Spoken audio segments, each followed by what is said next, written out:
Hello అందరికీ welcome back to Anu KR vlogs. నేను మీ అనురాధ. ఈ రోజటి రెసిపీ వచ్చేసి అన్ని ఇంట్లో ఉండే వాటితోని ఈజీగా హెల్తీగా బ్రేక్ఫాస్ట్గా కానీ స్నాక్గా కానీ ప్రిపేర్ చేసుకోవచ్చు. ఈ రెసిపీతో పాటు చట్నీని కూడా చూసేద్దాం. ముందుగా ఒక గిన్నెని పెట్టేసుకొని అందులోకి 1 కప్పు వరకు కొంచెం మందపాటి అటుకుల్ని తీసుకోవాలి. ఈ అటుకుల్ని మనం 2 సార్లు శుభ్రంగా కడుక్కొని తీసుకోవాలి.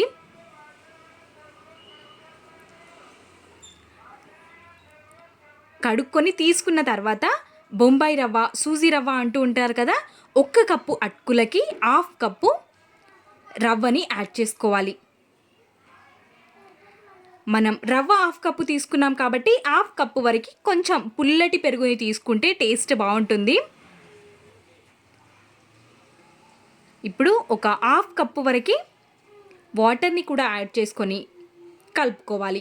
మొత్తం మిక్స్ అయ్యే విధంగా కలుపుకోవాలి. మనం రవ్వని వేసాము కాబట్టి రవ్వ వాటర్ని అబ్జర్వ్ చేసుకోవడానికి కొంచెం టైం అనేది పడుతుంది. కాబట్టి ఒక మూతని కవర్ చేసుకొని ఒక 15 to 20 మినిట్స్ పాటు వదిలేయాలి.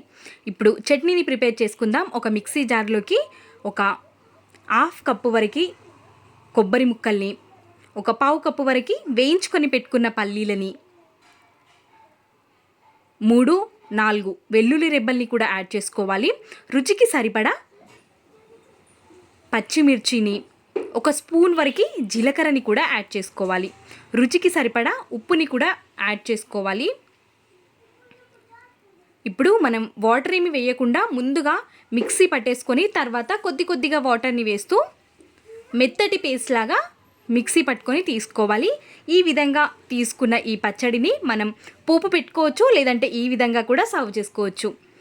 ఆలోపు మనకి పిండి కూడా మంచిగా సెట్ అయిపోయింది.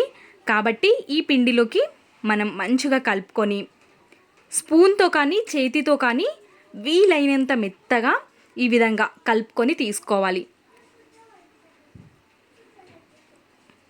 మనకి ఎక్కడ కూడా అటుకులు కనిపించకుండా మొత్తం పిండిలాగా అయిపోయే విధంగా ఈ విధంగా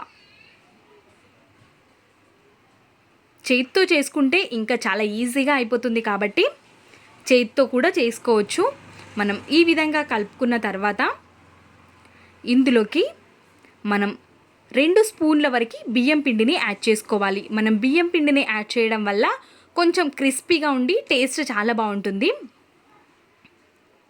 ఇప్పుడు ఉల్లిపాయ తరుగుని, క్యారెట్ని వీలైనంత సన్నగా తరుక్కొని తీసుకోవాలి. ఒక 3 పచ్చిమిర్చిని కూడా యాడ్ చేసుకుంటున్నాను.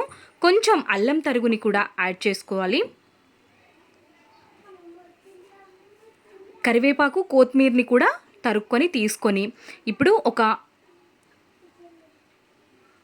రుచికి సరిపడ ఉప్పు, 1/2 టేబుల్ స్పూన్ వరకు పసుపు, ఒక 1/2 టేబుల్ స్పూన్ వరకు జీలకర్రని కూడా యాడ్ చేసుకోవాలి. ఇప్పుడు మొత్తాన్ని మిక్స్ చేసుకోవాలి. మనకి ఇక్కడ చూస్తున్నట్టుగా ఉండాలి. కన్సిస్టెన్సీ అనేది మరీ లూజ్గా అవ్వకూడదు. లూజ్గా అయితే ఇంకొక 2 స్పూన్ల వరకు బియ్యం పిండిని యాడ్ చేసుకోండి. గట్టిగా అయినట్టయితే ఒక 2 స్పూన్ల వరకు వాటర్ని యాడ్ చేసుకోండి, సరిపోతుంది. ఈ విధంగా మొత్తాన్ని మిక్స్ చేసేసుకొని ఇక్కడ చూస్తున్నారా, మనకి కన్సిస్టెన్సీ అనేది ఈ విధంగా ఉండాలి. ముద్దలుగా ఈ విధంగా మనం చేతితో తీసుకున్నప్పుడు ఈజీగా వచ్చే విధంగా ఉండాలి. కొద్దిసేపు ప్రెస్ చేసుకొని మనం అప్పటికప్పుడే ఇన్స్టెంట్గా చేసేసుకోవచ్చు. మనం చేతికి అంటుకోకుండా ఉండడం కోసం కొంచెం ఆయిల్ని కానీ కొంచెం వాటర్ని కానీ అప్లై చేసుకొని ఇక్కడ వీడియో క్లిప్లో చూపిస్తున్న విధంగా అరిచేతిలో పెట్టుకొని కొంచెం ప్రెస్ చేసుకొని రౌండ్గా చేసుకొని తీసుకున్నామంటే సరిపోతుంది. అన్నిటినీ ఇదే విధంగా చేసుకొని పెట్టుకోకుండా అప్పటికప్పుడే చేస్తూ వేయించుకుంటే సరిపోతుంది. చాలా టేస్టీగా ఉంటుంది. పిల్లలకి కూడా హెల్తీ రెసిపీ కాబట్టి తప్పకుండా ఈ రెసిపీని ప్రిపేర్ చేసి పెట్టండి. స్టవ్ పైకి ఒక ప్యాన్ని పెట్టేసుకొని ఒక 4 to 5 టేబుల్ స్పూన్స్ వరకు ఆయిల్ని యాడ్ చేసుకొని మనం ఈ విధంగా అప్పటికప్పుడే చేస్తూ కాలుస్తూ ఉండాలి. మీడియం ఫ్లేమ్లోనే కాల్చుకోవాలి వీటన్నిటిని. వీడియో క్లిప్ అనేది మిస్ అయింది కాబట్టి నేను పిక్ని యాడ్ చేశాను. ఏమనుకోవద్దు, మీకు ఖచ్చితంగా ఈ రెసిపీ అనేది పర్ఫెక్ట్గా వస్తుంది.